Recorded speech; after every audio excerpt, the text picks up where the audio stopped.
萧成风，我早就想甩了你。听云婉莹说你不举，成王殿下，我没有。知微大胆，瘸子配牙签，你二人实在是天作之合，天生一对。云婉莹，这牙签呢，我送你了。云知微，该死！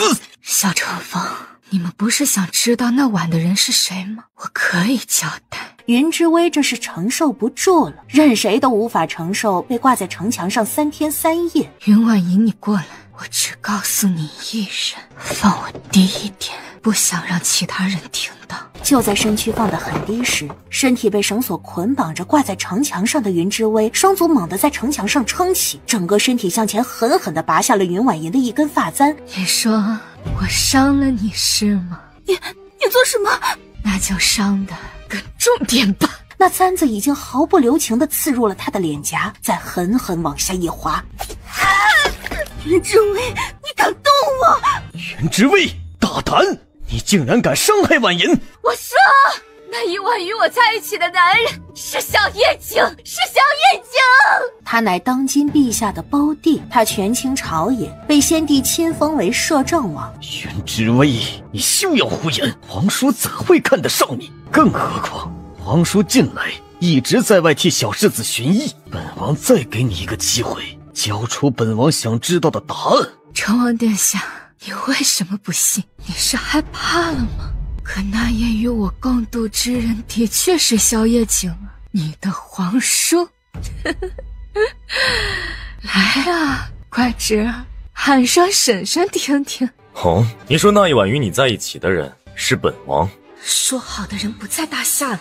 你说本王是你的奸夫？夜王，您忘了3日前发生的事情吗？你说本王是你的奸夫？夜王，您忘了3日前发生的事情吗？3日之前，花前月下，云驾后山。3日之前，主子并不在大夏，这女人竟睁着眼胡说八道。小皇叔，这云之微实在是不知廉耻，竟敢污蔑于您，还请小皇叔速速处死了这贱人。夜王，姐姐疯了，她如此神志不清，求夜王给姐姐个痛快吧，不要再让她受如此折磨了。3日之前，你约我于云家后山取药，您前脚刚走，后脚就有人把我抓走，称我与人苟且。不是我说你是奸妇，是他们口口声声地说与我相会的人是奸妇。我的命不值钱，但请夜王替小世子的性命考虑啊。是的，他记起来了，这位煞神夜王有一个软肋，那就是他3岁多的儿子。云之微知道他此刻身陷死局，眼下这件事唯一的突破口怕只有这个了。夜王，3日之前我答应给您的药，如今我又得到了新的配方，我保证用了新的药，小世子在3个月内就能够痊愈。萧夜景握紧的拳掌微微一松，竟意外地配合起他的胡言乱语。云之微，你当真有了新药？当然。直到这一刻，他知道他赌赢了。小世子果真是萧夜景的软肋，但凡有一丝机会，他都不会放过。放他下来。什么？皇叔，你要放他下来，不杀了他吗？怎么，你在质疑本王？不，小侄不敢，小侄这就放下他。双足落地，他浑身的每一寸皮肉都在撕扯着疼。夜王，今日还请您做个见证。他倒想看看这个女人还想做什么。萧成风，如你所愿，从今往后我们之间的婚约作废，自此男婚女嫁，互不相干。今日是我退的婚，云婉莹，我不要的垃圾送你了。云之微，你个不知廉耻的贱人，我要杀了你！成王，你是当本王死了吗？小皇叔，他在污蔑您，您千万不要受他蒙骗的。哼，本王跟云姑娘之间的事情，何时需要你来指手画脚？可是小皇叔，滚！爷，出事了，小世子跑了。什么？爷，属下看护不力，求爷赐死。回府。云之微朝着云府方向迈去，想着这个身子上的种种标签。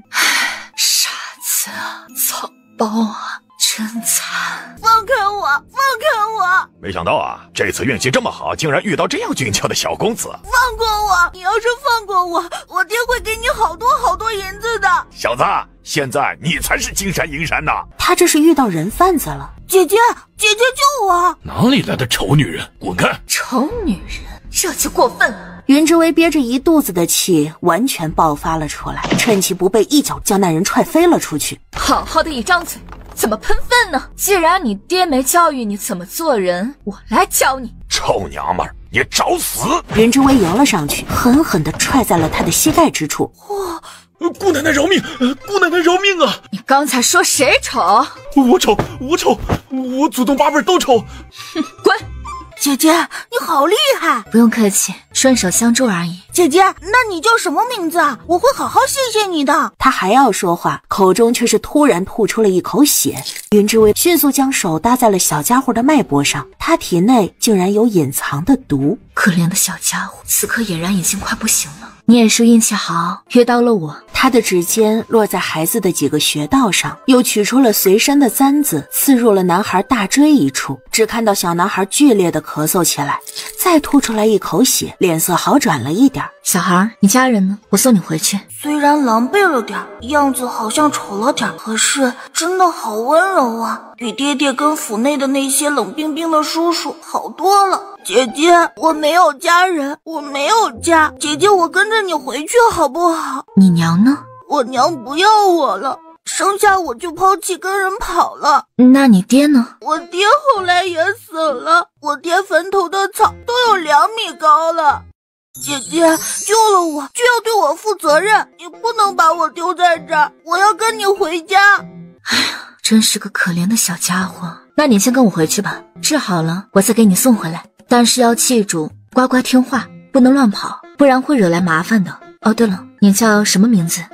好啊好啊，我一定听姐姐的话。姐姐，我叫肖玉儿。小鱼儿，真是个可怜的小家伙，连名字都取得这么敷衍。小鱼儿，我还话无缺呢。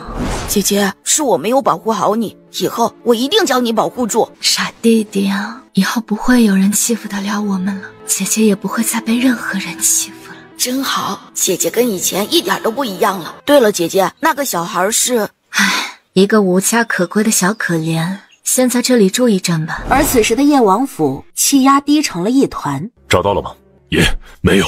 一群废物，连个孩子都看不住！我要饶命啊！我要饶命啊！拖走，喂狗！爷，小世子身上有病，这要是跑出去遇到了坏人了，可怎么办呢？该死！对了，爷，我想到了，前2日小世子口口声声念叨着说做梦梦到了娘亲，他说他要去找娘亲，他还说娘亲。他赫然想到了4年之前强上了他的那个嚣张的女人，他没有看清楚她的脸，结果9个月后，那女人将玉儿连同信物放到了叶王府的门口，自此彻底失了踪迹。他还说什么？说不喜欢看爷您这么冷冰冰的，也不喜欢您动辄教训犯错的人，说您没有人情味儿。爷，您说小世子会不会就是去找那个女人去了？不可能，那个女人本王找了整整4年都没有找到。那小世子找，掘地3尺也要找。这小兔崽子竟然敢离家出走！姐姐，小玉儿，醒了。你是娘亲对不对？娘亲，我好想你啊！小鱼儿，你认错人了，我不是你娘亲。才不是呢，就是。小鱼儿，你忘了，昨日是我救了你，我怎么可能是你娘呢？你昨天一直喊我姐姐。你昨天那么丑，不是我娘，所以我喊你姐姐。但是你今天这么好看，肯定是我娘，你就是我娘亲，我有证据。你看我长得多可爱，只有这么漂亮的娘才能生出这么漂亮的宝宝，你就是我娘亲。我真不是你娘亲，总之你不能再喊我娘亲，只能喊我姐姐，知道吗？那好吧，姐姐你说的对，我爹那么丑也配不上你，那我先喊你姐姐吧。好啦，小鱼儿乖，姐姐给你再扎几根。扎针吗？鱼儿好害怕。姐姐保证帮你扎的不疼，而且不扎针很快要变丑的。那好吧。云之薇仔细的在替小鱼儿探查了身体，小家伙的毒很深，早已根深蒂固到血脉里。几根银针扎入，小鱼儿剧烈的咳嗽了起来，猛地吐出了一口黑血。姐姐，放心，没事的，姐姐在给你治病。云之薇继续探着小鱼儿的脉搏。哎呀，这都什么事儿啊？一屋子的病弱残。云之薇交代了云泽跟小鱼儿一番，便离开了云府，准备去买点药。无论是小鱼儿还是阿泽，还有他，身体内都有毒。乘风哥哥，那个贱人，他竟然伤了我的脸！那个贱人太嚣张了。那贱人在乡下被老乞丐养大了15年，粗俗不堪，实在是不知廉耻。他再转眸，目光却是对上了云婉银那张疤痕脸，十分难看。他的眼底不觉生出了几分厌恶，有些倒胃口。乘风哥哥，我娘说大姐马上就要回来了。大姐如今可是清风姥姥的关门弟子，大姐一定能给我治好脸的。清风姥姥，这可是这么多年来大夏最有威望的神医，只是4年之前就已经隐退江湖了。那云婉意如今败在清风姥姥的名下。婉言，你放心，有机会我一定替你好好教训那个贱人的。至于这伤，你不用怕，哪怕你真的变丑了，我也不会嫌弃你。乘风哥哥，我就知道你最好了。乘风哥哥，你快看，是那个贱人。云之薇。云之薇一路上，他思忖着这个身子过往的种种，他努力的想回想起这个身子3年之前的记忆，但却都是徒劳。云之薇，莫不是你早知道本王今天要经过这里，特意来此等待？怎么想跟本王认错？真是见过不要脸的，没见过这么不要脸的。成王殿下，一夜不见，你好像变得越发的高大了呢。云之薇，本王就知道你还对本王念念不忘。好啊，你若跪下来给本王磕3个响头，或者本王会念在你是婉言的姐姐，暂且放了你，甚至于本王可以不计前嫌，给你个侧妃当当。乘风哥哥，真是越来越大的一张脸啊，大的都能容下万水千山了。看到你这张脸我就倒胃口。侧妃那可不行啊。成王殿下，你莫不是忘了我是你未来婶婶啊，让你婶婶当你侧妃，你也不怕乱了伦理道德。还有莫要忘了，你是我不要了的垃圾货。云之薇，你再敢胡说八道！就在男人靠近之际，趁着成王不备，一个高抬腿踹在了成王的脸上。哎呀，你说说你这个孩子怎么不修好呢？你皇叔昨儿个还在念叨着呢，今日婶婶就代替你皇叔好好教训教训你。动作看似不大，却踹得萧成风生疼。乖侄儿，你要认错倒也不必行这么大的礼，放心，婶婶我会原谅你的一时糊涂的。云婉银张了张嘴，很想说些什么，却又根本不敢发出一个字。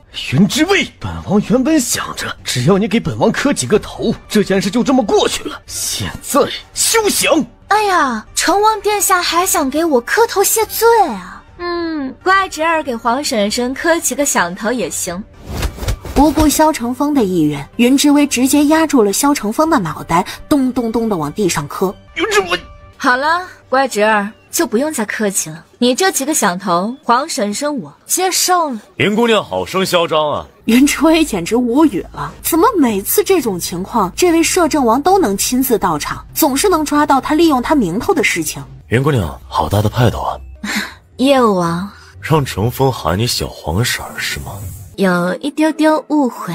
本王最讨厌自作聪明的女人，更讨厌利用打着本王名头胡作非为的女人。小六，抓起来！就在萧六要上前来抓住云之薇时，云之薇却紧紧地盯着萧夜景的双腿，随后冲上前去，一根针扎在了萧夜景的腿上。叶王，您动动腿，看看是不是有一点感觉了。也是这时，萧夜景竟然感觉到了腿上不一样的感觉。不瞒叶王，我的确会一点医术，所以昨日在城墙上绝非胡说八道。至于方才，也是一时情急。云之薇说话之间，已是不着痕迹的再次仔细替成王探查了经络。等发觉了这个男人腿上的情况后，云之薇忍不住倒吸了口气。这个男人到底接受过什么？他的脚劲完全被挑断了。没想到这样一个不可一世的摄政王，竟然还能沦落到这样的地步。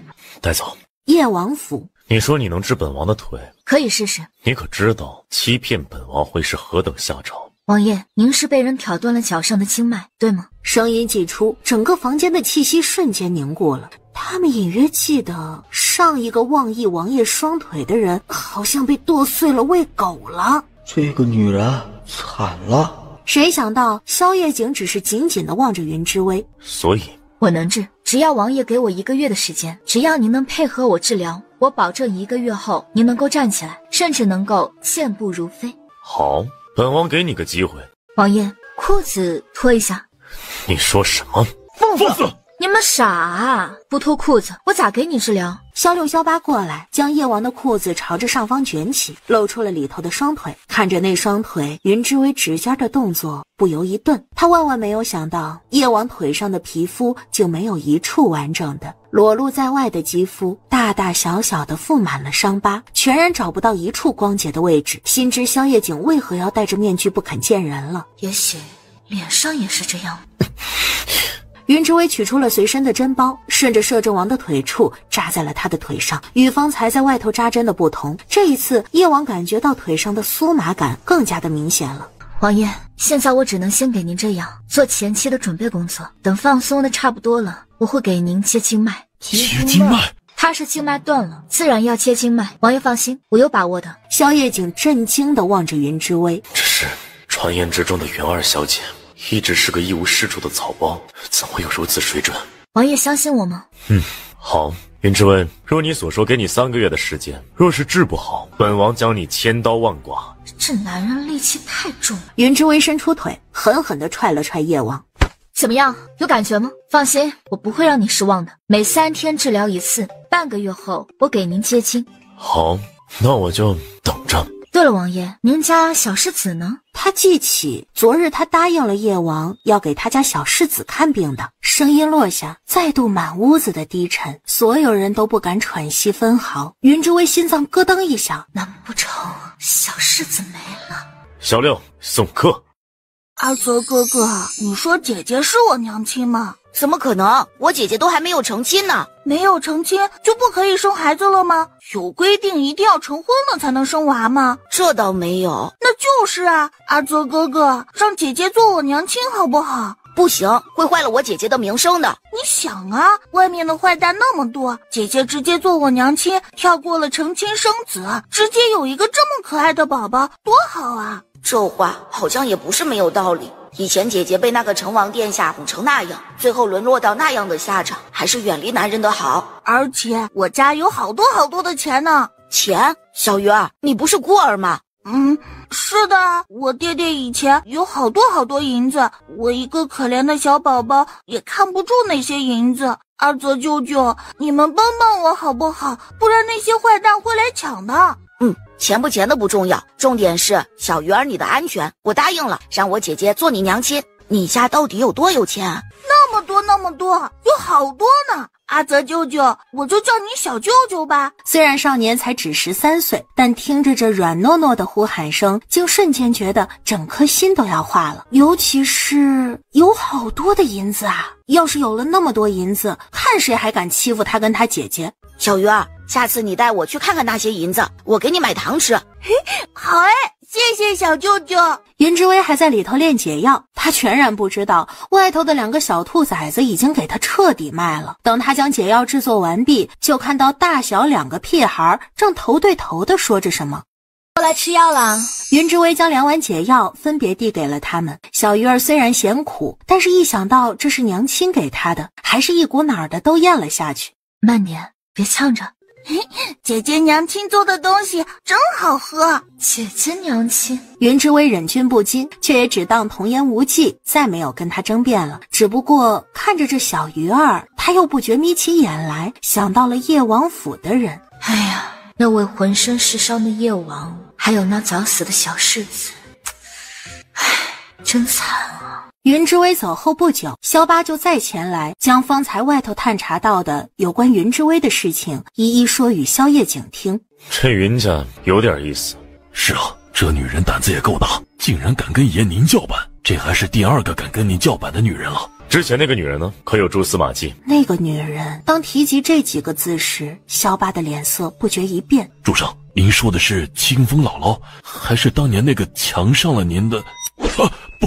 一道劲风掠过，自那轮椅的把手之中，一把剑窜出，生生地割下了萧八鬓角的头发。主上，属下不是那个意思，属下想那女人定是已经死了。死也要见尸。再给你2个月的时间，寻不到，你带她去喂大黑。爷，我这就去。对了，爷，属下方才接到消息，听说云家大小姐云婉意几年之前曾拜清风姥姥为师，她如今也快回来了，或许能让她来给小世子看病。萧八还要说话，萧叶锦一个眼神落去，萧八见此一个哆嗦，头也不回，即刻离开。怎么回事？好热闹啊！怎么回事？府内有大事吗？二小姐，您可不知道，大小姐要回来了。大小姐云婉意，那是白氏当年生在外头的第一个孩子。他记得这个云婉意3年前刚入府时，云婉意轻飘飘地落下了一句话：真是粗鄙不堪，不配做我云家的人。从此云婉银他们开始疯狂欺负他，而云清仓也对他这些坐视不管。二小姐可不知道，大小姐如今是清风谷的人，她可是清风姥姥的关门弟子。有多厉害啊？有我姐姐厉害吗？小鱼儿，你不是想看吗？走呀，带你去瞧瞧。好，小舅舅，我们一起去吧。不了，舅舅还有点功课要做，你们去吧。舅舅，他怎么不知道阿泽跟小鱼儿竟然这么亲了？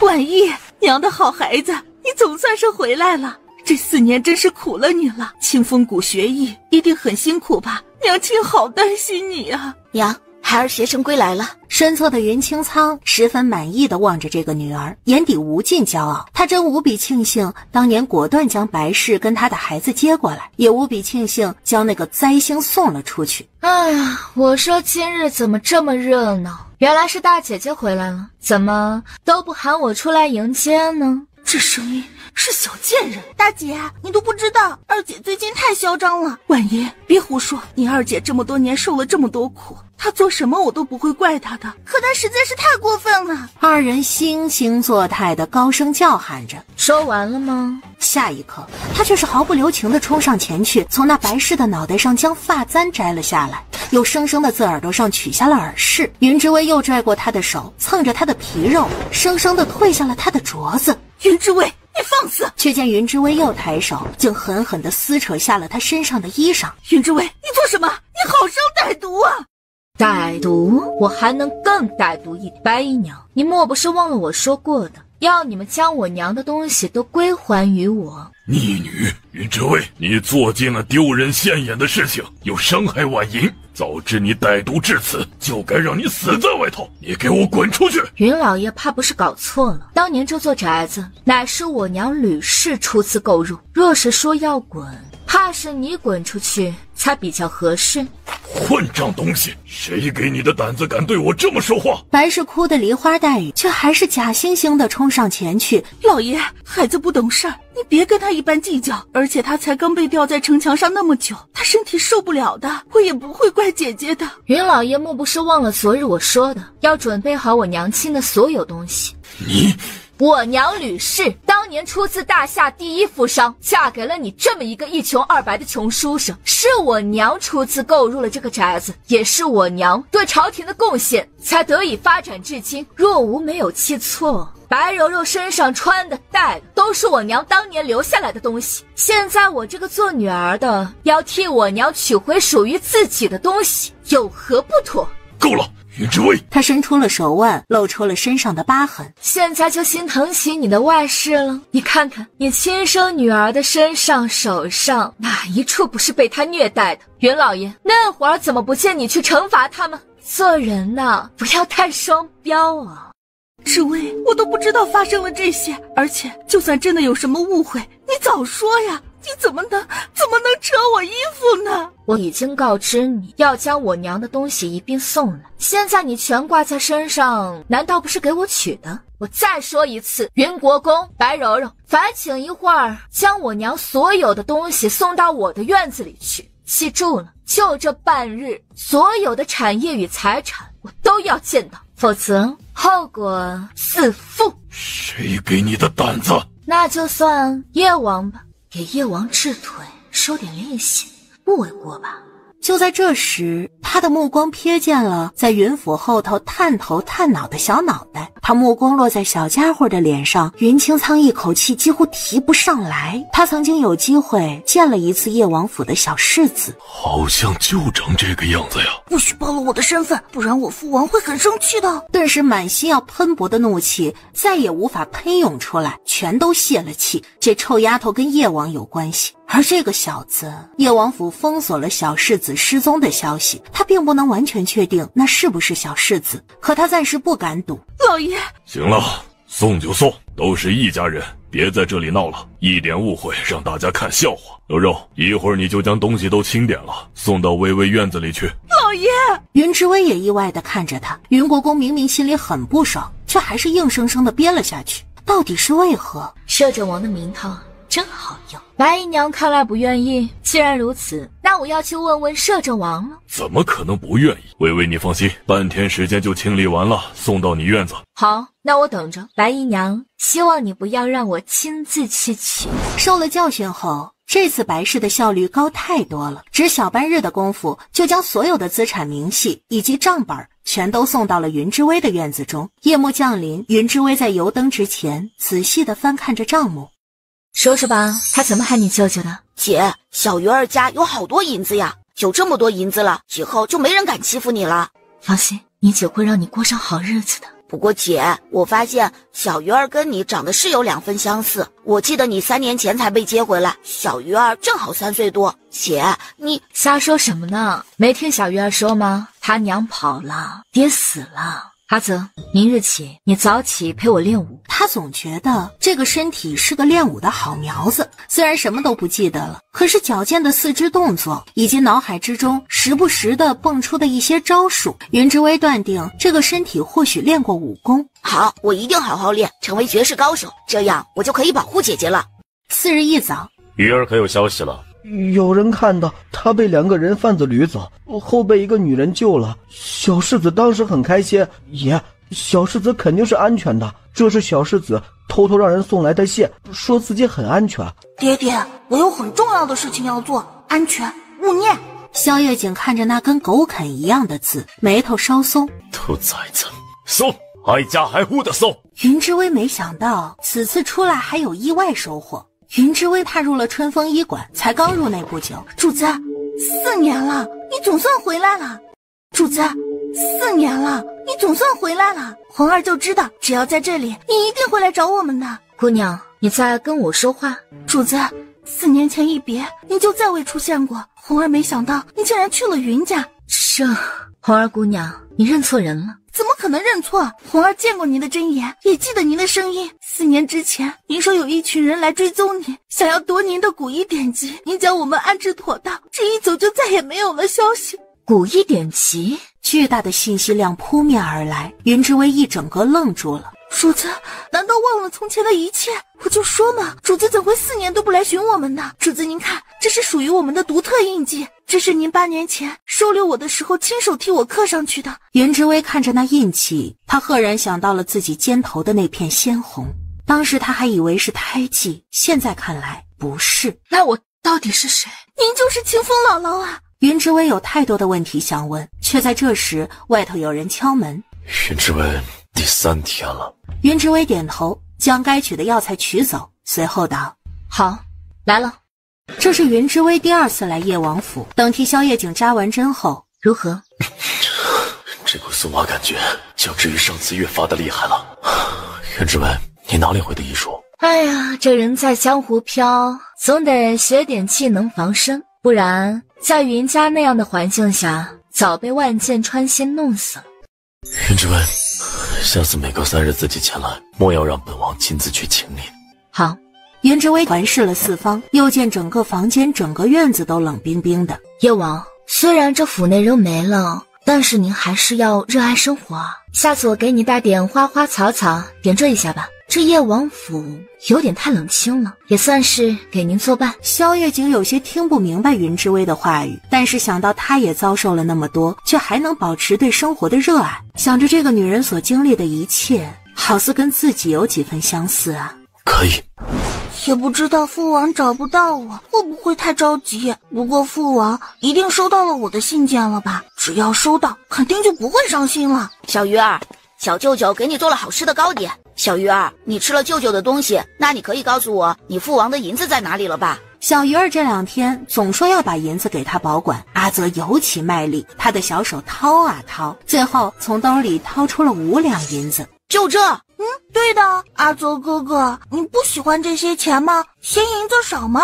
对啊，有钱才好，你知道不？要是有一天我能有钱到把银票当柴烧，那就太好了。这样，即便是在最冷的冬天，他跟姐姐也可以很暖很暖，也不用被冻得浑身起疮了。小舅舅，我还想喝粥。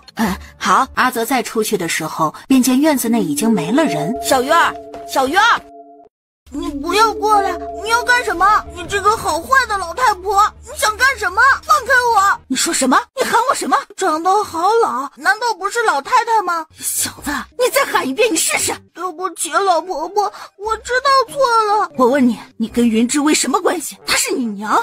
对啊。那你爹是谁？我爹爹早死了。小子，你在这里好好待着。他要去请老族长，请老夫人出山。就不信他们制裁不了这个荡妇。白氏很快离去，只留下小鱼儿。突然他想到了萧六叔叔教他的开锁方法，他按照萧叔叔教的方法再购取，再开锁，终于啪嗒打开了。白氏将小鱼儿关在库房的暗房内，这个库房是他的秘密基地。这么多年来，他瞒着云清仓攒起来的钱财珠宝全都囤放在此处。哇！眼前小小的房间内全都存放满了各种珍宝。等一会儿，等小舅舅跟娘亲来了，就给他一个惊喜吧。可是我好累啊。姐，你终于回来了，小鱼儿不见了。你说什么？我就进去盛了个粥的功夫，小鱼儿就不见了。姐，小鱼儿是不是被他们抓走了？敢夺小鱼儿，老娘去弄死他们！轰的一声，房门猛然被踹开。杀人了！云之薇杀人了！你敢杀我？我是死过一次的人，从来都不怕死。交出小鱼儿，否则我当场割了你的狗头！住手！在做什么？族长大人，云之薇做了大逆不道的事情，如今被我抓获，竟然想杀我灭口！云之薇，你好大的胆子，敢四处撒野！小鱼儿何在？族长大人，那个小鱼儿正是云之薇的私生子，3年前被接回来之前，就已经在外头生了野孩子。如此不知检点的女人，就应该被逐出云家，就应该从云氏族谱上被移除。原来抓小鱼儿是为了这个。云之薇，可有此事？你当真在外头生了个野种？白姨娘这演技当真是出神入化，不去唱戏真是可惜了。族长大人，我有证据，那个孩子我已经找到了，现在我就去将他带过来。不好了，娘亲，小野种不见了！你说什么？你小子失踪了！白柔柔，你最好祈祷小鱼儿安然无恙，若不然，我定要你生不如死。怎么可能呢？人呢？门锁怎么会被打开呢？去找那个兔崽子，去找到他！此时，在一个角落里正昏昏欲睡的小鱼儿，也隐隐约约听到了外头的喧嚣。啊，是姐姐娘亲跟小舅舅哎！是姐姐娘亲跟小舅舅哎！小鱼儿他想到舅舅说过，他们的梦想就是有朝一日能够将银票都当柴火。那我给舅舅跟娘亲一个大惊喜吧。说完，他便拿出了方才特意去取走的一个火折子，毫不留情地点燃了身侧的银票。就在所有人都找得不可开交时，远处的一个角落里却是有一团团的烟雾升腾而起。不好了，走水了，走水了呀！烧啊，烧得更大一点儿，最好能跟放烟花一样，那样才好看呢，烧得更好看，小舅舅跟娘亲才高兴哦。小鱼儿，你怎么在这里？娘亲，小鱼儿，你怎么跑到这里来了？小舅舅，你看到了吗？我在帮你完成梦想哦。银票是我的银票，兔崽子，你在烧我的银票！好看，小舅舅，难怪你要用银子当柴火。小舅舅，娘亲，等玉儿以后一定要拿很多很多银子给你们放烟花。看这架势，怕是小鱼儿洗劫了白氏的库房，还将他的银票全给烧了。小舅舅，你说我厉害吧？白姨娘，感谢你对小鱼儿照顾有加，知道了他无聊，还慷慨的拿了银票来给他打发时间，难怪我爹宠爱姨娘这么多年，姨娘的胸襟实在是让我等望尘莫及啊！族长，您听到了吧？这小野种喊云之薇娘亲呢，请族长大人速速处置了云之薇啊！云之薇，你还有什么好说的？你做出如此伤风败俗之事，实在是我云家之耻。我生长在乡野这么多年，回府3年内也未曾享受过国公府女儿的待遇。这3年来，没有人将我当作是云家的女儿，现在又如何能将我算作是云家之人？放肆！将这不知廉耻的野丫头拖出去！陈塘，不许动我娘亲！你们知不知道我爹是谁？你们不可以动我娘！你爹不是早死了吗？你个小野种，你跟你贱人娘亲全完了！都在干什么？老爷，这小孩是云之薇的小野种，他……老爷，你为何要打我呀？明明是云之薇那个贱人有个小野种，明明……闭嘴！他简直无法想象，等此事被叶王得知，他云家会是何等的下场。误会，都是误会。族长，这件事是我的家事，还请你们回去吧。老爷爷，这个坏婆婆欺负我，她把我关起来，她还掐我，吓唬我。要是我爹知道的话，我爹肯定会过来找你们讨债的。等我玩够了，回到我爹身边了，我一定要告诉他这些事儿。云之薇在一旁心疼的不得了，瞧给这孩子吓得都开始说胡话了。他爹不是早就死了吗？云清仓则是吓得颤抖了起来，想到那人见人怕的叶王，你好大的胆子！老爷，这是云之薇的野种啊！不管这孩子是谁，是什么身份，你这样对一个孩子下如此狠手，若是传出去了，我云家颜面何存？族长，这都是误会，我的家事我会自己处置。云清仓在他耳畔低语几分，族长的脸色全都变得无比慌乱。白氏，薇薇是云家的嫡女，你一个姨娘竟想借我们的手来伤害她，你该当何罪？薇薇再怎么样都是我云家正儿八经的嫡出血脉，她如今即便在外头已有子嗣，那也是在我云家增添子嗣，是我云家的功劳。清仓，此事你自己处置吧。白氏善妒，不容嫡女，自今日起禁足于院子反省，休想踏出来一步。老爷，这小兔崽子烧了我好多银票，还取走了您给我的好多宝物呢。老爷爷，你会怪我烧了你的银票吗？会要我赔偿吗？怎么可能怪你们呢？你在云家受了这么大的委屈，是我们照看不周。至于这整个家都是薇薇母子的，你们爱怎么玩就怎么玩。那就好啊。老爷爷，我告诉你一个秘密可好？只看到小世子慢悠悠的再往前，落在他的耳畔低声道，我都说了不可以告诉任何人我在这里哦，你方才是不是告诉别人了？小爷我这次是微服私访，秘密出游哦，你再敢告诉别的人，我就告诉我爹你也欺负我。还在干什么？还不赶紧回去，竟在这里丢人现眼。小舅舅，娘亲，喜欢我送给你们的礼物吗？云之薇看着地上烧焦的东西，心都在滴血。小鱼儿，下次不可以做这些危险的事情了。是的，小鱼儿，这么多银子你烧了好可惜啊。还有好多呢，小舅舅，我带你去，都给你，给你。云之薇万万没想到，小鱼儿将那些堆满了宝物的箱子竟然全都藏在了茅厕后的一个角落处。哇，好多钱呐！小鱼儿，这些都是你从白柔柔的库房里推出来的吗？对啊，娘亲，你可不知道啊，我用了好大的力气呢，我的双手都被压得好疼，要娘亲吹吹。小鱼儿，你太厉害了，不过下次千万不能再做任何危险的事情，知道吗？好。小鱼儿，要什么奖励吗？我想吃好吃的，我带你们出去吃吧。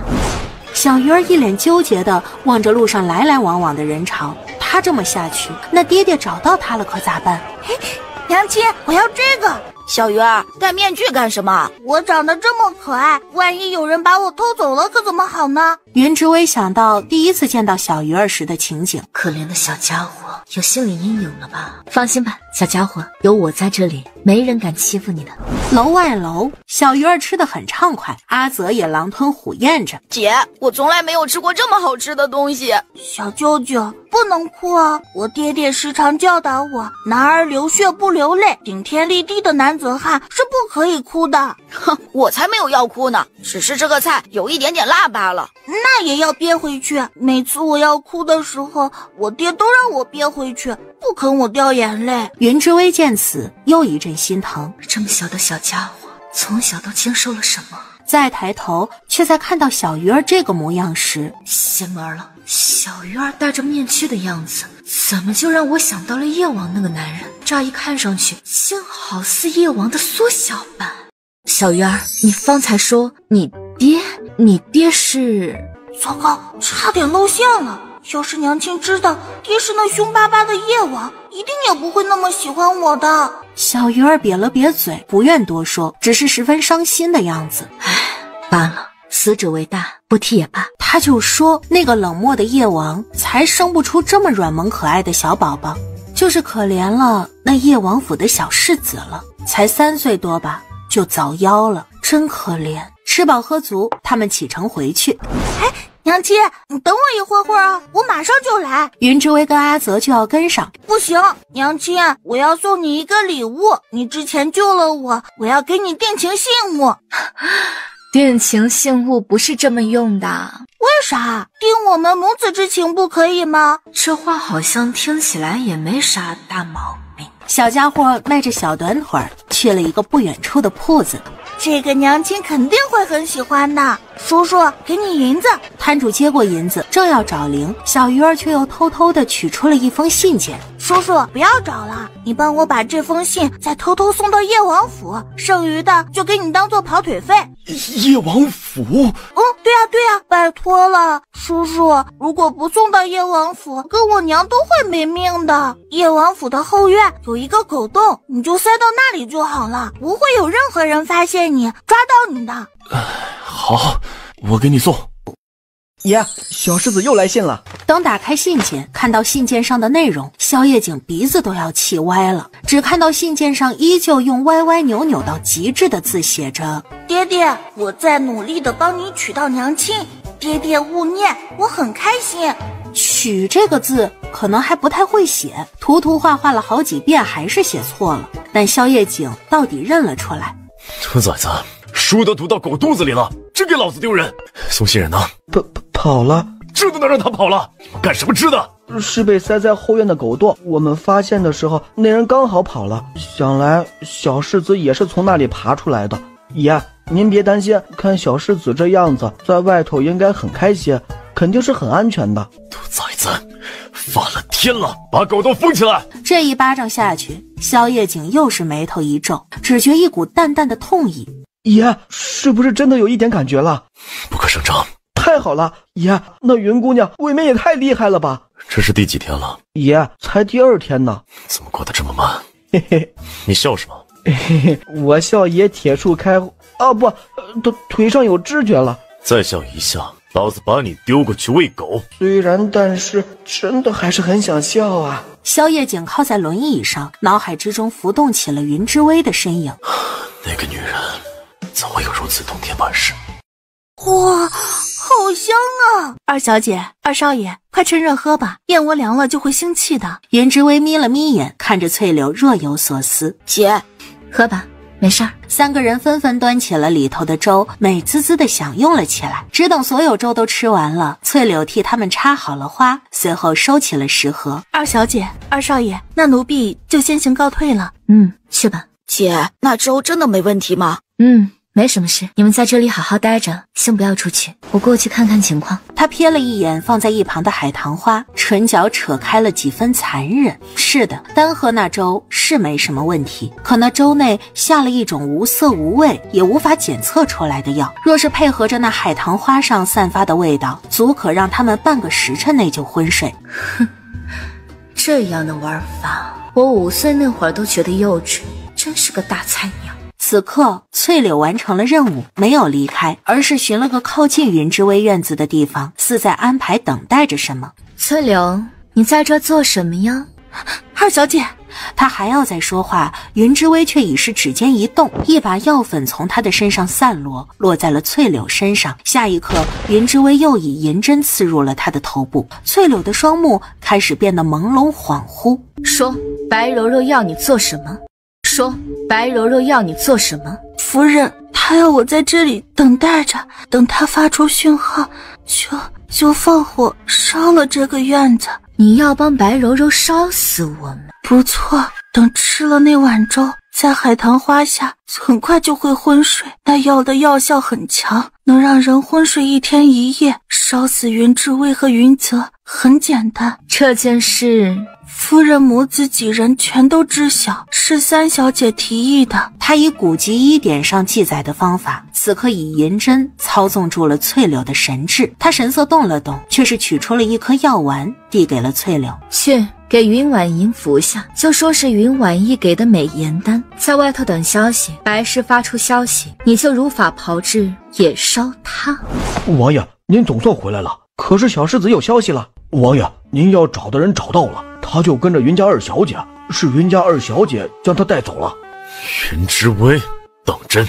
千真万确，亲眼所见。好你个云之薇，你敢拐走本王的儿子！小六，去云府。云家上下热闹一片，大厅之内，云婉意跟云流川早已到达。今日本就是借着给他们接风洗尘的名义设宴，顺道再抬白氏为正妻的。老族长，您来了。老族长很明显还对上次白氏利用他去对付云之薇的事情心生不满。族长，柔柔培养出婉意跟流川这么优秀的孩子，我想将她抬为正妻。另外，当年吕氏太过于强势，柔柔的3个孩子至今都不曾进入族谱。老族长，柔柔培养几个孩子有功劳。罢了，看在几个孩子的面上，这件事我就不插手了。白氏，希望你日后恪守本分，莫要给云家丢脸了。所有人都已经逐渐落座，整个大厅内无比热闹。啊，我记得二堂姐不是回来了吗？怎么不见她呀？粗鄙之女，上不得台面，不来也罢。那婉莹姐姐呢？怎么也不见她呀？婉莹今日身子不爽，在房间里休息呢，改日再让她见见你们。白氏说这话时，眼底全是笑意。昨日他们将云婉莹送到成王府后，云婉莹一直到早上才回来的。她的浑身都是青青紫紫的，一看便知昨夜跟成王之间发生了什么。想到这2人生米已经煮成了熟饭，白氏乐得几乎要笑出声来。三小姐，等翠柳将那药丸交给她后，云婉莹大喜过望。这真是大姐姐给我的美容丸。是的，三小姐，这美容丸服用之后会变得越来越美。三小姐，您赶紧吃吧。云婉莹毫不犹豫地将那美容丸吞入，不过是一会儿的功夫，她闭上了眼，陷入了昏睡。此时云之薇则是落在云婉莹的院外，神色无比戏谑，听着从前头大厅内传来的声声热闹的呼喊声，云之薇笑得越发的灿烂。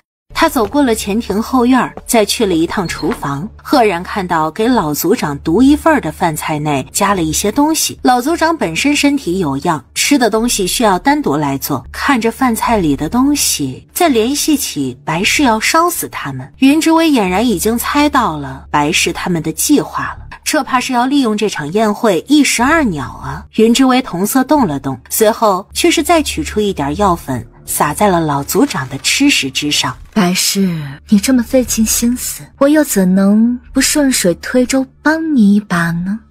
前厅热闹非凡，一顿饭菜吃得云清仓那叫一个欢愉。今日趁着大伙都在此，我要宣布一件事，打今儿起，柔柔就是我云府的正妻。老族长，你没意见吧？老族长眯着眼闷哼了声。好，那今日就在所有族人的见证下，将白氏纳入我族谱，那3个孩子也一并纳入族谱。却在这时，那一直做得好好的族长突然摔倒在地，正准备接受仪式的白柔柔面色一僵，怎么会这么快？那药量明明应该到傍晚才发作的，明明应该在所有仪式都结束后才能发作的。族长大人！随着老族长的摔倒，四方当即乱作了一团，所有人都再也顾不上白柔柔跟几个孩子被纳入族谱以及白氏被扶正的事情了。云婉意看似猜测到了其他什么，又在其他饭菜里纷纷探测一番，这一探查表情惊变。我们所有人的饭菜都被下毒了，有人要谋害我们，有人想要害我们。不过大家不用担心，我随身带着解毒丸，这是我清风谷的独门秘方。就是老族长年迈，情况怕是有些棘手了。多亏了有大姑娘在，多亏了她呀！快，走水了！老爷夫人，有人在庭外丢了一封信。看着那信件上写的内容，所有人神色大变，只因那信上赫然写着同归于尽。是微微，是他，老爷，我没想到微微这么恨我，居然要在这样的日子不惜要跟我们同归于尽。老爷，一定是微微想趁机害死全族人，随后畏罪自杀了。那个贱人自己要死也不得安宁，竟妄图拖着我们所有人一起陪葬。今日幸亏有婉意在，否则还不知道会怎么样。那云之薇实在是好狠毒的心呐！众人一路朝着云之薇的院子过去，却只看到远远的院子一团烟雾升腾。白氏一路走着，心底畅快到了极致，他几乎都要笑出声了。他知道自己的计划很好，那云之薇一早就中了毒，根本不可能醒来，只会被烧死。到时候谋害全族，畏罪自杀，合情合理，无人会质疑此事。呀，大家这么兴师动众的，是要去哪里呀？大家这么兴师动众的，是要去哪里呀？云之薇，你不是被烧死了吗？姨娘，你开什么玩笑呢？不过我也闻到了烧焦的味道。哎，是哪里起火了吗？云之薇说着，转身看了看远处。哎呀，姨娘，快看呐，好像是云婉莹的院子着火了。婉莹！等众人抵达时，果不其然，就见里头燃烧着熊熊大火。快救人呐！婉莹，怎么会这样啊？怎么会是你呀？怎么烧的是你的院子啊？那白姨娘以为被烧的是谁？还是说白姨娘一早就知道要起火，只是现在发现烧错了？微微，你胡说什么呢？若不然呢？为何白姨娘笃定了是我？这时地上的云婉莹醒来了。爹娘，到底是怎么回事？是谁要烧死你？云婉莹不记得到底发生了什么，可她记得他们的计划，嫁祸云之薇，谋害全族后畏罪自杀。她不知道事情怎么会演变成这样。云之薇，你为什么要这么对我？你说是我放的火？除了你还有谁？云之薇，我知道你恨我抢走了成王殿下，可是我跟成王早已经两情相悦。微微，你为什么要对我这么残忍？竟然想活活烧死我！可是再怎么样，我们都是姐妹啊！二妹妹，你怎么如此任性？你可知今日若非我在，所有的人都会因你而死。二妹妹，你这是犯下滔天大错呀！你曾当着全城的面毁了婉莹的脸，又曾当众逼迫成王殿下磕头求饶，也曾当众羞辱过娘亲。可我们都念及你是我们的家人，已经原谅了你，你又为何非要步步紧逼，非要置我们于死地呢？母女三人一唱一和，倒是坐实了云之薇的歹毒一般。演吧演吧，演得越真越好，一会儿才越精彩。他眯着眼盘算着，也该差不多让这母女三人下地狱了。你们说是我娘亲害你们，证据呢？无需证人，整个云家上下只有微微盼不得我们好，只有她才想要谋害所有人，甚至来信说想要同归于尽。抱歉，我还犯不着为了你这几条贱命搭上自己。我娘亲的命可值钱了，你们都算什么东西啊？才不配让我娘亲动手呢！那云清仓此番却愤怒地盯着小鱼儿，一想到自己一直被这小子给戏耍了，他老脸怒红。这小子分明不是小世子，还冒充是叶王府内的小世子，简直是胆大包天。来人呐，先将这小野种抓起来，敢在我云府撒野，简直可笑至极。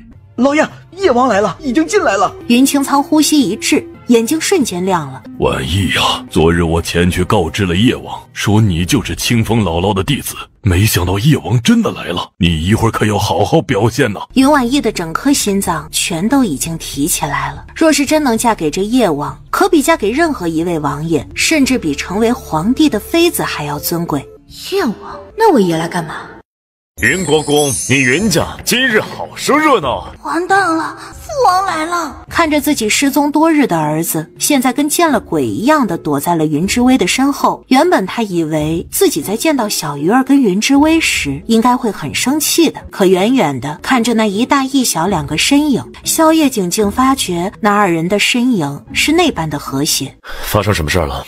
夜王，是这样的，本王跟你说话了吗？你算什么东西？王爷，夜王不是为了他而来的吗？为何会对他这么粗鲁？王爷，我是婉意啊！本王管你是个什么玩意儿，你挡着本王的视线了！你这个玩意儿是你自己让开，还是本王让人把你甩出去？所有人都瞪大了眼望着夜王，不知道他为何会突然到访。小鱼儿依旧藏匿在云之薇的身后，根本不敢出来。哎呀，离家出走这么久，现在被父王抓包了，父王回去一定会打断我的腿的。父王这么凶，好怕怕呀！救我，娘亲救我！言，你吓到小朋友了，有什么话好好说，孩子还小。那孩子是谁？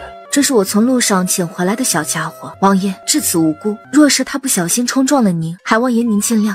若实在是要惩罚，就惩罚我好了。路上捡来的野孩子，怎么不送回去？唉，这孩子可怜，娘跑了，爹死了，又满身的伤，所以我才留下他。爷，您宅心仁厚，不会跟一个孩子计较的，对吗？娘跑了，爹死了。本王知道了，方才到底发生了什么？本王看这里热闹得很。王爷明鉴，云之薇为人歹毒，趁着家宴当日谋害全族，又火烧亲妹。今日我全族都险些遭他毒手，请王爷为我云家主持公道啊！云之薇，可有此事？没有这件事情，我全然不知。除了你还有谁？在场的每一个人都有嫌疑，为何非要咬定了是我？为何就不可能是有人在自导自演嫁祸于我？一派胡言！谁会顶着中毒危害自己性命的风险嫁祸你呢？云婉莹，你不是一直昏睡着吗？你又怎知所有人都中了毒？若我没记错，你苏醒后并不曾有人提及中毒之事吧？就是不知三小姐是有什么通天的本事了。云之薇，你在污蔑我！你算哪根葱，也值得我大费周章污蔑你？我告诉你，我要是想烧死你，早就直接一把火弄死你，还至于等到现在？阿泽，去把那人带上来。白氏定睛一看，看到翠柳被绑着，当下神色大变。云之薇，这是？方才我正带着弟弟要去前厅，无意间看到这丫鬟鬼鬼祟祟，我看她在外头徘徊，神色有异，就顺手绑了她。我想她或许跟这次起火的事情有关。微微，你这是搞错了。婉莹今日身子不舒服，我让翠柳给她送点吃的。翠柳是我身边的人，怎么可能放火？那可未必。你说你到底要干什么？方才云之薇以一根银针刺激了他脑袋上的穴道，控制住了他的思维。但是时间已久，翠柳俨然是半迷糊半清醒的状态。他记得夫人给他的任务，也记得自己明明已经放火，似已经按照要求烧了云之薇的院子了。他抬头，却是对上了云之薇那张染着些许笑意的脸。鬼啊！二小姐饶命！你别来找我，不是我要故意烧死你的，我也是听命令行事啊！翠柳，你在胡说八道什么？听令？听谁的命令？要做什么？是夫人让我将你迷晕了，烧死。烧死我？为何要烧死我？白柔柔就不怕这件事被人发现吗？夫人安排的妥妥当当，夫人跟两位小姐已经谋划好了，先给所有人下毒，再制造成你畏罪自杀的景象，到时候就不会再有人追究了。反正所有人都希望你死。白柔柔，你还有什么说的？翠柳，告诉我，是不是有人逼着你这样做了？你放心，我会为你讨个公道的。爷，您看到了吗？您说该如何处置？萧夜景眉头猛然一动，心知这女人又在拿他当枪使。如此大胆的奴才，拖下去，剁碎了4只喂狗。真的是夫人，是夫人让奴婢这么做的。白氏一口气提不上来，可事到这一步，他也不得不认罪。一旦此事移交到了大理寺，便会被无尽闹大，大理寺也一定会严查饭菜，到时候他的几个孩子全都脱不了干系。饭菜内的毒真真切切摆在那儿，是完全能够跟单子上的药都对得上的，说不定还会拔出萝卜带出泥，把以前很多前尘旧事也都挖出来。王爷，我认罪。这些时日，微微屡次欺负于我，对我不敬重，我怀恨在心，是我一时糊涂。可此事是乃我一人所为，与他人无关呐。贱妇，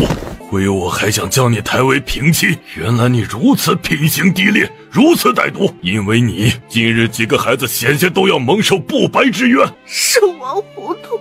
叶王，今日让您看笑话了。这件事实在是我云家之耻，还请叶王行个方便，莫要再将此事闹大了。我云家会好生处置这个奸妇，断不会再让她生出任何的事端。萧夜景而是看向云之薇，好似在征求他的意见。将这毒妇送去大理寺吧。微微，你说什么？白氏已经道歉了。道歉有用的话，要官差干什么？道歉有用的话，要官差干什么？好，小六，将白氏丢到大理寺，由大理寺好好审审。至于此婢女，直接杖毙。王爷，萧夜景却没有理会他，他的目光透过了云之薇，再看看他身后躲着的那小小的人儿。看不见我，看不见我，出来！言，萧夜景看着那离家出走了这么多天，却还装作不认识自己的好大儿。再说一次，出来！若不然，我打断你的狗腿！王爷，那是云之薇养的小野种，那小野种见到王爷您还不行礼，触怒了王爷，请王爷责罚。野种？你说谁？王爷，您不知道，这是云之薇从外头带回来的野孩子。这野孩子，再敢羞辱小鱼儿，我弄死你！王爷，救命啊！你说什么？野种？对。其实这个女人在认识王爷您之前，就已经不知道跟多少男人苟合了。王爷您看，这小野种跟云之薇长得多像啊！你可别……萧夜景再次按下了轮椅上的一处开关，里头一把锐剑射出，却见那把锐剑竟生生地刺穿了他的一只胳膊。若是再往左边去一点，只会当场刺穿他的心脏，让他当场暴毙而亡。王爷，云清苍，你养的好女儿啊，竟敢当着本王的面称本王的儿子是小野种！什么？兔崽子，老子数3个数，你若是不乖乖的过来，老子就宰了你！3、2。父王，在外面也疯了是不是？不认识你老子了？当然了，爹爹，你收到我的信了吗？爹爹，那就是我信上提到的人哦。爹爹，你看我帮你找到的人是不是很棒棒啊？此时的云之薇整个人几乎都要石化了，咋回事？叶王府的小世子不是死了吗？他的干儿子咋就成了那小世子？回去后本王再好好跟你算账。云清苍，你这个女儿嘴巴倒是贱得很啊，就割了舌头吧。不要啊，王爷饶命，我以后再也不敢了，求王爷您饶了我一命，不要！王爷，求王爷恕罪。此外，婉银是成王殿下看上的人，求王爷看在成王殿下的份上，饶了婉银吧。父王，算了吧，做事不能这么凶残，实在不行，让他赔点精神损失费吧。要不然这样吧，以后整个云家全都赔给我们吧。今日发生这么多的事情，娘亲跟我全都好怕怕的，要赔偿才行。萧夜景眉头微皱，他记得儿子不是这样财迷的呀。玉儿，在这儿他们欺负你了吗？我娘亲保护着我啊，有我娘亲保护着，谁也欺负不了我。云之薇，你来推本王。云之薇此刻完全是懵的，跟他相亲相爱、愉快相处了好几天的干儿子，成了叶王的儿子。爷，云之薇，你拐跑了本王的儿子。爷，都是误会，是我顺手救下小鱼儿，我也不知他就是小世子。父王，是我非要赖在娘亲这里不肯走的。娘亲？是啊，父王，这是我给自己选的娘亲。闭嘴！你没有娘，你娘早死了。你胡说，我娘才没有死呢，她就是我娘。这2天我都连续做梦2次梦到我娘了，就是她这个样子。原本以为云之薇跟叶王之间是真的有什么关系，原来不过如此。请王爷责罚，小女对王爷不敬，竟冒充小世子的娘亲，实乃大不敬之罪，请王爷责罚。本王自己的事情跟你有什么关系？臭小子，敢离家出走，看本王回去不打断你的腿！云之薇，你送本王出去。云之薇不敢怠慢，这才匆匆地推动着轮椅，带着他们朝着府外而去。回府，云之威，你还不滚上来？怎么是要本王亲自请你上来，还是要本王敲断了你的狗腿抬你上来？小兔崽子，胆儿肥了，敢离家出走了？娘亲，小鱼儿，你记住，你没有娘亲，你也不可能有娘。父王，你胡说！小鱼儿，都是误会，我真不是。爷，有话好好说。娘亲，爷，对孩子其实应当张弛有度，小鱼儿还小。想到小鱼儿身上的毒，云之威的心脏不觉沉下些许。爷，您可知道，小鱼儿身上中了毒，而且按照她体内的毒性，是从出生之后就日积月累存在的，这才导致小鱼儿的身体越来越弱。你说什么？小世子并非病重，爷您或许不知道，若非是我替他解了毒，我想小世子根本再活不过半年。您乃摄政王，位高权重，可是自己的孩子却被中毒摧残，而且还是长年累月下来的毒。爷，我想您的确该多关心关心小世子了。中了毒？你确定？对，而且如若不错的话，是您府内身边的人所为。这毒无色无味，只会让小世子的身体逐渐变弱，直至最后如同病死。云之威，如若玉儿当真是中了毒，为何这么多年来从不曾有任何人发现？没办法，一个个水平太低了，得亏是遇上了我。云之威，方才在府内那个婢女一开始那样干脆的指证白氏，也是你所为？不错，我略施小计，让她不得不说出真话。哦，就是不知你师从何人啊？金风药圣。实不相瞒，这几年之前，我曾意外遇到过金风药圣。金风药圣先跟我投缘，传授了我些许医术。金风药圣啊！爷，还有什么疑问吗？无事了。叶王府很快就抵达，才入内，小鱼儿就已经激动地拉着云之威四处介绍着叶王府。娘亲，这就是我睡的房间。娘亲，以后你就跟我一起睡在这里吧。娘亲，别人家的宝宝都是天天跟娘亲一起睡的，我也想要。云之威目光突然落到了床头的一颗夜明珠之上。娘亲，你喜欢这个吗？那就送给你。你喜欢的我都给你。我之前就告诉过你哦，我很有钱呢。爷，这珠子哪儿来的？是皇帝伯伯送给我的，这是吴有海的夜明珠，很值钱的。娘亲，你喜欢它吗？你是我娘亲，别说是这一颗珠子了，就是要整个夜王府，我都给你。好，那这珠子我带走吧。玉儿，你先出去。父王，我知道的，我这就出去。父王，你要加油哦。这颗珠子有问题。不错，这珠子有辐射。萧夜景不明白辐射为何意，眉头微不可见的一皱。这不是真正的吴有海的珠子，若我没猜错，这是有人在毒药里精心培育出来的。这颗珠子里头早已经萃满了毒，一般太医是看不出此毒的。此物经年累月放置于此，只会将毒一点点地渗入小世子的体内。本王知道了。云之威不再多言，只是心底叹息着这皇家的水深，同时又心疼起小鱼儿。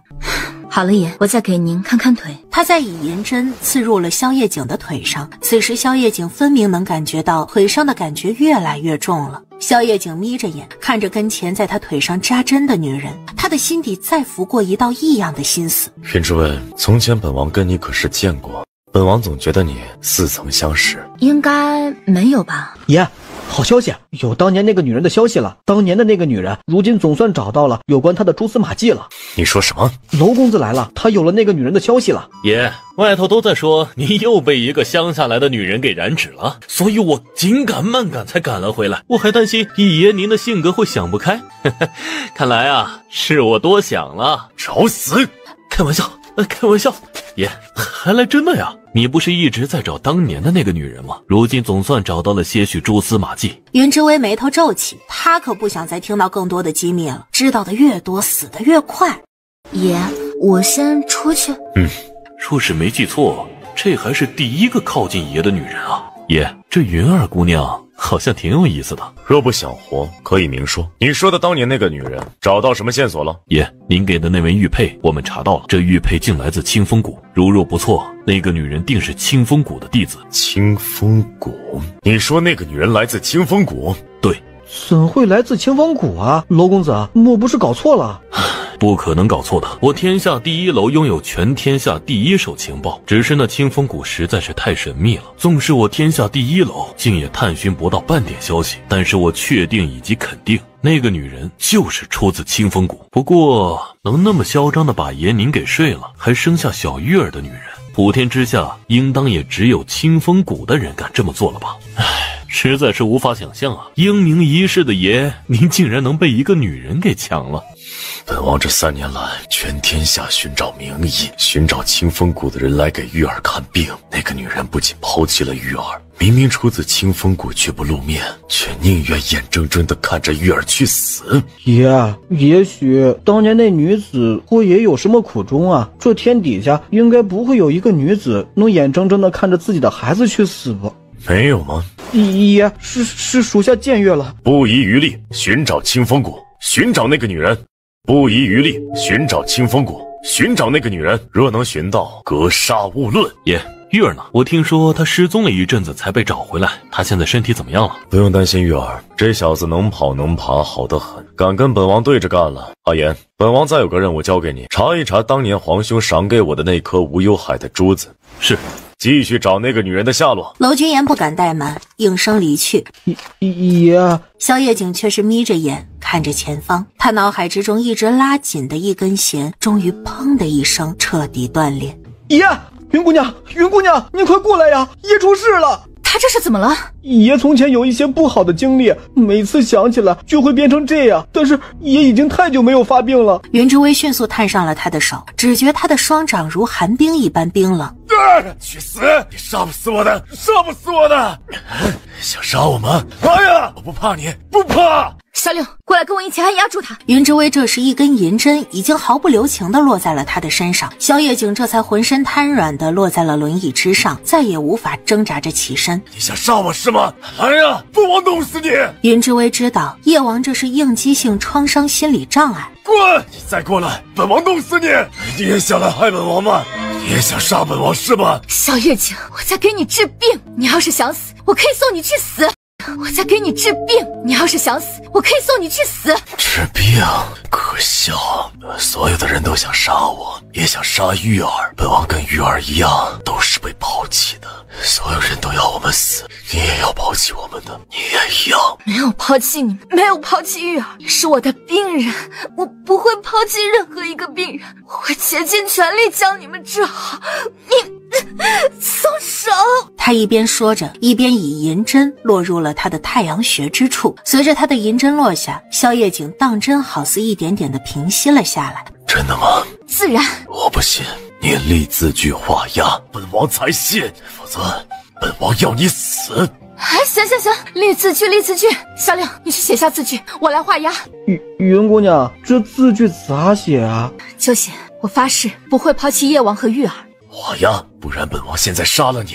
云之薇扯唇，最后手掌按在了朱砂上，再落到了那字据上。给本王瞧瞧。只等萧夜景看清楚了纸张上的一切，他浑身的戾气终于彻底散去，整个人却是昏睡了过去。爷，放心，你家王爷睡过去了，睡一觉就好了。哎呀，这位爷真是够了，清醒的时候是一尊恐怖的煞神，发病还这么折磨人。云姑娘，爷不是故意的，爷只是生病了，所以在得知小世子娘亲的一些消息后，被刺激的想起了过往。小鱼儿的娘亲？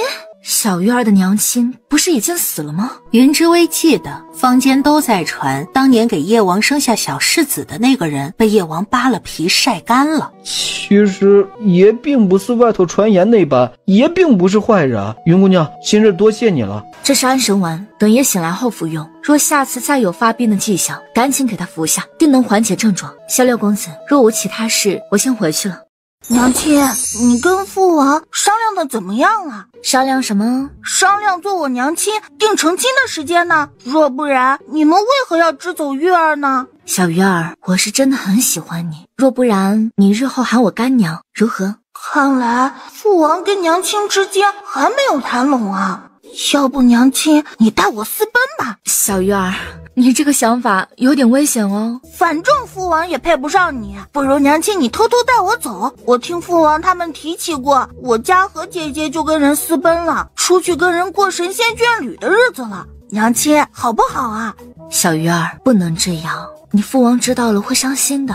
也是啊，父王虽然凶了一点，丑了点，狠了点，但是父王还是很好的，我也不想让他伤心。那怎么办呢，娘亲？小鱼儿，多陪陪你父王，你父王其实也挺可怜的。过2日我再来看你，这2天你就多陪陪你父王，还有不要在你父王跟前提起我，知道吗？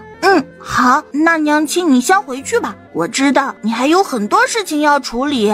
偌大的院子之内，四处寂静悄悄的。云之薇准备再炼一些药物防身。娘亲，小鱼儿，娘亲亲，我好想你啊，都2天了，你怎么不去找我呢？娘亲，你是不是要把我忘了呀？小鱼儿，你又偷跑出来了，不怕你父王责罚？哼，我才不怕呢。你上次见到你父王还跟见了老虎一样，吓得无法动弹。你说谁是老虎？你说谁是老虎？爷，您怎么来了？小鱼儿想你了，在家哭着喊着要来找你，没办法，本王只能带她来了。哭着喊着有吗？他只是提了一嘴想娘亲了，想让爹爹明日将娘亲接来，结果爹爹现在立马就带他来了。娘亲，我才……不是你说你今晚要睡在这边吗？是啊，娘亲，你看小鱼儿、小娘亲想的都瘦了。嘿，爹爹，我找到娘亲了。既然这样，你们先走吧，天黑了，我要跟娘亲睡觉了。小柳，你先回去吧。好了爷，那属下带您走。本王几时说要走了？你自己先回去。爷，您是说？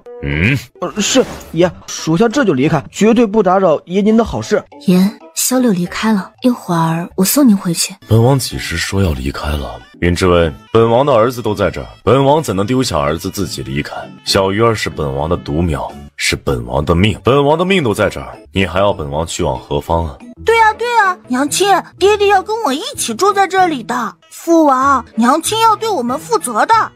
外头起风了，鱼儿，你推本王进去。父子俩一唱一和着，身侧的云之薇俨然一阵无语。父王，这就是之前我跟娘亲睡的地方，父王今晚也在这里跟我们一起睡吗？这个床很大很软呢，完全可以睡得下。爷真要住在这儿，那我去给您收拾客房。萧夜景眯着眼望着他，只觉心脏跳动的速度都加快了些许。爷，我去给您收拾。今晚就在这儿吧，你在这儿，本王也在这儿。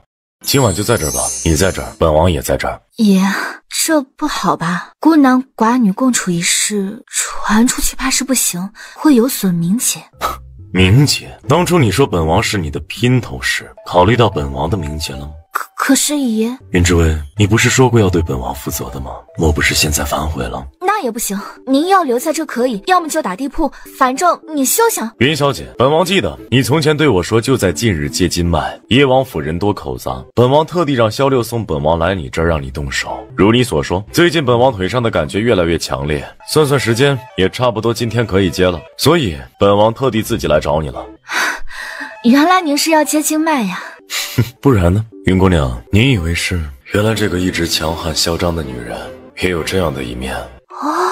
父王笑了，而且是发自内心的笑了。行，既然要接经脉，那给我先看看您的腿。云姑娘还没回答本王的问题。爷，答案跟腿，您只能选择一个。云姑娘，那就先治腿吧。爷，躺下来，脱下裤子。云姑娘可知道清风谷？云之薇神色一顿，想到了4年之前各方势力曾对他的追杀，他断不会暴露自己的身份。久闻清风谷大名，但倒不曾见过里面的人。不过云婉意自称是清风谷的传人。他？对呀，如今这上京城一个个都在巴结云婉意，爷怎么不去找他来给您看看腿？那清风谷出来的，怕是要比我靠谱一些。本王的身体不是随便一个女人能看的，这世间能看本王身体的女人只有死路一条。当然你现在除外，若是治不好另说。云之薇心底暗呼狗男人，银针刺入了他的腿上，这一次的力道他分明加大了些许。萧夜景真真切切地感受到了腿上传来的一阵疼痛。爷，没感觉吗？还好，没什么感觉，跟蚂蚁在爬一样。好，那你忍住了，一会儿怕是要更加难受。云之薇言毕，却是抬起掌来，双掌落入了萧夜景的穴道，似能够精准无误地掐入萧夜景腿上的筋脉，再一次一次狠狠地拽起，一根根筋脉再被接起。这一次，剧烈的疼痛席卷了他的四肢百骸，他的头又疼了。眼看着他好似再要发狂，他抬掌将一颗药丸丢入了他的口中。云之薇知道他这怕是又犯病了。别怕，以前的都过去了，全都过去了，都是假的。浅浅的声音竟一点点驱散了他脑海之中覆满的血色。我知道你还是关心我的，是吗？云之薇从萧六口中大致了解过这位爷的过往，虽然不知道具体事宜，但是能够猜得出来，这位爷从前应当是很不幸的，给他留下了很大的心理阴影。云之薇只好跟安抚孩子一般，放心，我很关心你。我就知道，真好。他毫不留情的快准狠的再以银针狠狠刺入了他的穴道。萧夜景顿时闭上了眼，安然睡去。萧夜景到底长什么样子？为何要终年戴着面具？罢了，萧夜景，你的腿经脉也算是接完了，再恢复1个月就彻底好了。往后我们之间也将再无瓜葛。次日一早，天才放亮，萧夜景睁开眸子醒来。这双腿，这3年来寻遍了整个天下的无数名医，没有一个人有办法。可这丫头，爷，现在还不能乱动。经脉虽然接上了，但是要等个把个月才能恢复好，您才能正常行走。云之薇，你看，我就说过，我有办法替你治腿吧。云之薇，你还真是让本王刮目相看啊！所以爷现在信我了，不至于再要我的命了。看你表现，毕竟看得出来，本王是你的试验品，谁知道日后的腿会如何？所以，云姑娘，本王这后半辈子的头，怕是你得全权负责了。哦，对了，云姑娘，给我治腿的事情，还请你千万要保密。放心，我知道。真好，这就是萧六叔叔所说的一家子的寻常生活吗？好喜欢呐！爹爹，我做了个美梦。梦到什么了？口水都流出来了。嘿嘿，我梦到我们一家3口每天都很开心的在一起。一家3口？如果注定小鱼儿一定要一个娘亲，也许这个女人还算不错。爷，您别听小鱼儿胡说八道。玉儿，天亮了，可以先回去了。可是爹爹，今晚再带你来。好嘞，那娘亲，今晚我再来看你哦。爷，拥有那个玉佩的女人的踪迹有着落了。是谁？在哪里？娄公子来信说，当年曾有人见过这个玉佩，那人恍惚记得佩戴这个玉佩的人进了云家。哪个云家？就是云国公府。爷，说来云家那个云婉意就自称是清风谷的人，难不成是他？去将云婉意抓过来。小姐，不好了，不好了！何事如此慌乱？叶王府的人来了，是摄政王的侍卫萧八公子。萧八公子指名道姓，要大小姐去一趟叶王府。婉意，你听到了吗？叶王召唤你前去呢。娘，真的是叶王召唤我吗？太好了，婉意，我就说嘛，叶王是腿瘸眼不瘸，怎么可能看上一个没用的乡下来的野女人呢？那云之薇给婉意你提鞋都不配，果然呐，叶王看上你了。你快去打扮一下，无论如何一定要抓住叶王的心。只要你能紧紧地将叶王抓在掌中，云之薇那贱人从此就彻底失去了靠山，就再也无人敢给她撑腰了。娘，你说的对，女儿再怎么样也不可能被那个贱人比下去的。婉意呀，赶紧去好好收拾一下，千万不要让叶王失望啊！你是清风谷的人？回王爷，臣女正是，臣女云婉意，受教于清风姥姥。哦，这东西你可曾见过？爷，是怎么了吗？声音才出，砰的一下，萧夜景猛然按下了轮椅开关，一根棍子射出，狠狠地打在了云婉意的身上。谁给你的胆子这样喊本王？王爷，我是听云之薇。你算什么东西，也敢这么称呼本王，也敢跟云之薇相提并论？小六，推他下去喂狗。王爷饶命，臣女不是故意的，求王爷开恩呐！先拖他下去，扒开他的衣服看看肩膀，若他当真是那个女人，直接喂狗。那一夜月黑风高，他未能看得清楚那个女人的脸，可他清楚地记得那女人的肩头有一个红色的梅花一般的印记。王爷饶命，臣女知错了，臣女知错了。片刻后，萧六萧八带着云婉意再度折返。是他吗？爷，不是他。不是啊，那直接丢出去吧。王爷，您说什么？王爷，为什么？我是清风谷的人呢？您不是要找清风谷的人吗？您为何要这么对我？所有人都在寻清风谷，难道王爷您不想找到吗？王爷，只要您愿意，婉意可以跟着你，从此清风谷也变……哦，清风谷吗？看来能教出你这样的弟子，这清风谷也并不如世间传言那般神秘。不过若你能告知本王清风谷的位置具体何在，本王兴许还能给你个体面。萧六、萧八，莫要让他再在这里碍本王的眼了，丢出去！为什么王爷您宁愿偏袒云之薇那个乡下来的野女人，也不愿意多看我一眼？为什么？为什么？萧夜景则是在听到云之薇三个字时，那敲打着轮椅的指尖微不可见的一顿，甚至连他自己都没有发觉，他的唇畔不着痕迹地扯开了一丝前所未有的温柔。爷，看来又找错了。罢了，倒也不重要了。从前是本王心有执念，一心想找到那个女人，可现在本王发现，那女人对本王来说什么都不算。如今本王还有更重要的事情，更重要的人去关心。至于那个女人，若能找到就击杀，若找不到也就算了，本王不会再特意去寻她了。他说着，脑海之中再浮动起了云之薇的模样。小六，搜罗好吃好玩的东西，今晚打包，一起同本王走。好嘞，爷，一定多带点东西，保管让云姑娘满意。本王有说要给云之薇吗？那给属下也行。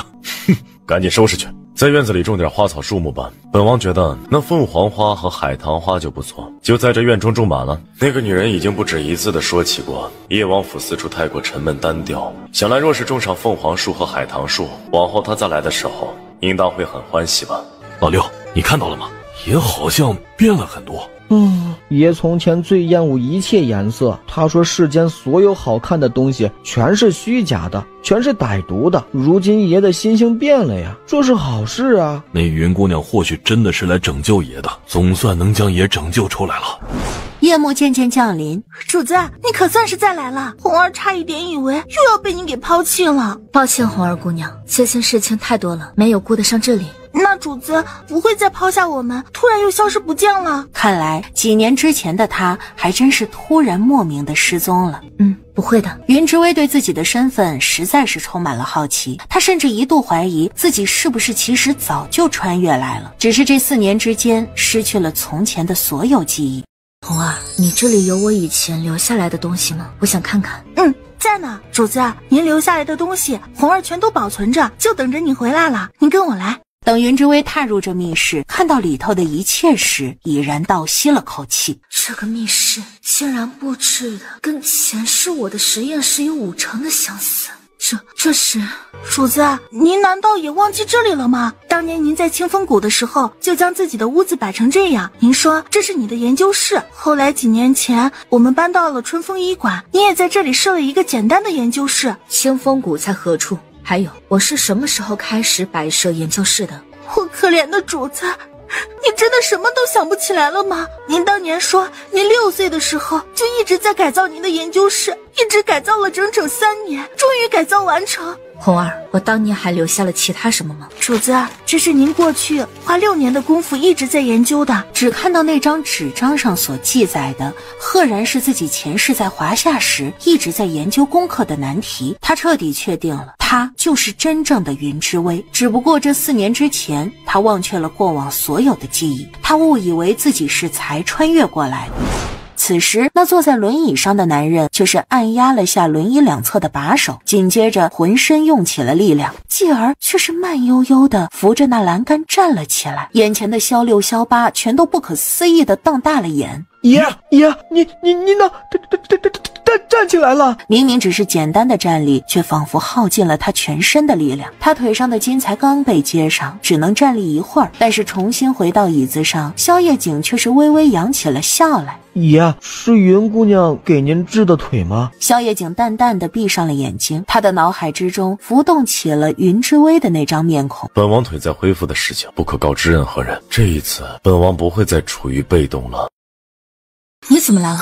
微微，本王想见你，分享给你一件好消息。王爷，臣女已经按照约定给您治疗了腿，只要您仔细恢复，不多日双腿就能痊愈了。王爷，臣女还记得我们之前的约定，您说的只要臣女替您将腿治好，您就放臣女一条生路。现在我们之间两清了。你喊本王什么？王爷，天色已经很晚了，还请王爷您赶紧回吧。微微，本王似乎对你说过，本王不喜欢你对本王喊别的称呼。云之薇也忍不住悄然一声叹息，但是他知道他必须要尽快跟萧夜景之间划清界限。王爷，臣女不过是您的大夫罢了，何德何能可以这样称呼您？从前是臣女禁欲了。所以云之薇，你这是要跟本王彻底撇清关系吗？臣女不敢，只不过不是王爷您说的吗？只要治好您跟小世子，我们就两清了。两清？好一个两清！好你个云之薇！他的双手紧紧按压在两侧的把手上，双腿颤抖，整个人竟再度站起了身来。云之薇，你招惹了本王，就想跟本王两清吗？你当着全城的面称本王是你的姘头，是你的奸夫，现在你还想如何两清？王爷，您知道的，那是我的权宜之计，我也跟您解释过的。王爷，您还是先坐下吧，您的腿才刚好。云之薇，给本王个理由，为何要两清？臣女跟王爷本就不该有任何纠缠，王爷。